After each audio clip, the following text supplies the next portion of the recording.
দিগন্ত জুড়ি হলুদুর সমারোহ জেন্তি সোকজার এন্তি সবুজুর মাঝে মাথা উঁচু করে থিয়েই আছে সারি সারি সূর্যমুখী। চট্টগ্রাম ও সীতাকুণ্ড উপজেলার বারৈয়র ঢালা ইউনিয়নের মহালঙ্গা গ্রামত এখন বইজার এ নিয়ে চোখ জোড়ানো দৃশ্য। অথচ এক সময়তে জমিগুলোত বছরের বেশিরভাগ সময় অনাবাদী হিসেবে পড়ে থাকত। বছরে মাত্র একবার ধান চাষ হইলেও পানির অভাবে অন্য কোনো ফসল ফলানো এন্ডে সম্ভব নইত। কিন্তু সময়ের ব্যবধানে ওই ধূসর জমি এখন হলুদে রঙিন। গ্রামের পরিশ্রমী কৃষক মোহাম্মদ নবী প্রথমবারের মতো পরীক্ষামূলকভাবে 40 শতক পতিত জমিত এই সূর্যমুখী চাষ করছে। পানির স্বল্পতা হারায় এনে হমহরসে বেশি লাভের আশায় বুক বাইন্দিও এ বাগান করতে তার ব্যয়ী বলে জানাই 40,000 টাকা। জেন্ডেতুন বড় অঙ্কর আয়ু স্বপ্ন দেহেরও।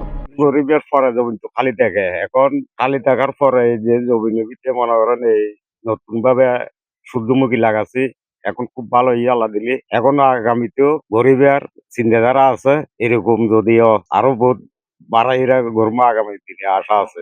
আগে কোনো সময় সূর্যমুখী করিল 3 বছর ধরে সর্ষে করছি, সর্ষে মনে করেন তেল আর নিজে সিবে নিজে ব্যবহার করি, নিজে খাই। এই সূর্যমুখী প্রথমবার লাভবান হলে ইনশাল্লাহ আরো বেশি এই যে সর্ষে হেলাই জমি আমার আগামীতে গড়ার খেয়াল আছে। কৃষক মোহাম্মদ নবী হয় আগেই তারা সেচর পানির অভাবে এসব জমি পতিত ফালাই রাখত, কিন্তু এখন হম পানি ব্যবহার করি এসব ফসল চাষ করি ইতারা লাভবানর।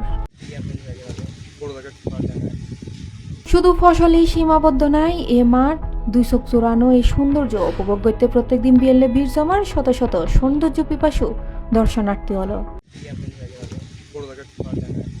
সীতাকুণ্ড উপজেলা কৃষি কর্মকর্তা মোহাম্মদ হাবিবুল্লাহ জানাই, এসটিডি প্রকল্পের আওতায় এই অঞ্চলত শস্য বিন্যাস উন্নয়নে গবেষণা কার্যক্রম চলে।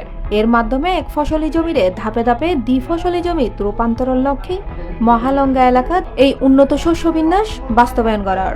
আমাদের যে প্রচলিত শস্য বিন্যাস, এই শস্য বিন্যাসে যাতে আমাদের পরিবর্তন আনতে পারি, সেজন্য আমরা এই জমিটাতে 4টা ফসল লাগাইছি। একটা হলো সূর্যমুখী, সরিষা, মুগ এবং ফেলন। আমরা দেখছি কোন ফসলটা এখানে ভালো হয়, এই জমির জন্য কোন ফসলটা উপযুক্ত, সেই জন্যই আমরা এখানে মূলত প্রদর্শন আশা করতেছি। আমরা এখানে এইবার আমরা সফলভাবেই সম্পূর্ণ করছি এবং আমাদের প্রত্যেকটা ফসলে ভালো হয়েছে। 2 বিঘা জমিতে সূর্যমুখী, 2 বিঘা জমিতে সরিষা এবং 1 বিঘা করে মুগ এবং ফেলন করেছে। এবং পরে দেখা গিয়েছে যে আমাদের তৈল ফসল যেগুলো সরিষা এবং সূর্যমুখীতে আমি তুলনামূলক ভালো ফলন পেয়েছি। ডাল জাতীয় ফসলগুলো যেহেতু একটু পানি সংবেদনশীল, সেখানে একটু পানি জমে থাকলে সমস্যা দেখা যায়। তো আমার কাছে মনে হয়েছে যে ডাল জাতীয় ফসলের চাইতে আমাদের তৈলবীজ জাতীয় ফসলে আমি ভালো ফলন পাচ্ছি। হমহরসে দ্বিগুণ লাভের সম্ভাবনা তাহলে সীতাকুণ্ড কৃষকলের মধ্যে বাজ্যি সূর্যমুখী চাষর আগ্রহ।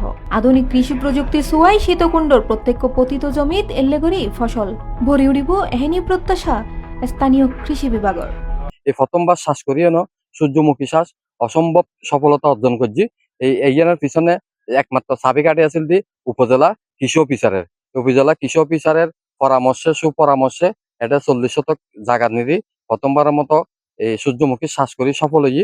এখন তো এইভাবে যদি আসলে জেন্ডে পানির সংকট, যেটা যে পানির লেভেলে শ্বাস করন না যা অন্যান্য ফসল এক মৌসুমে শ্বাস করন যা, এই জায়গার ভিতরে কৃষি অফিসার জানেন যে সূর্যমুখী যেহেতু একবার লাভজনক কৃষি, এই লাভ এইবার পথে যদি এই উপজেলা প্রশাসন, এই উপজেলা কৃষি অফিসার যদি পূর্ণাঙ্গ সহযোগিতা পায়, সরকার সহযোগিতা পায়, তাহলে অন্যান্য কৃষক হলো পানি সংকট কালত অন্তত এই সূর্যমুখী চাষ করতে পারিব। Kamrul Islam Dulu, C plus TV, Sitakunda. C plus TV, Chittagong.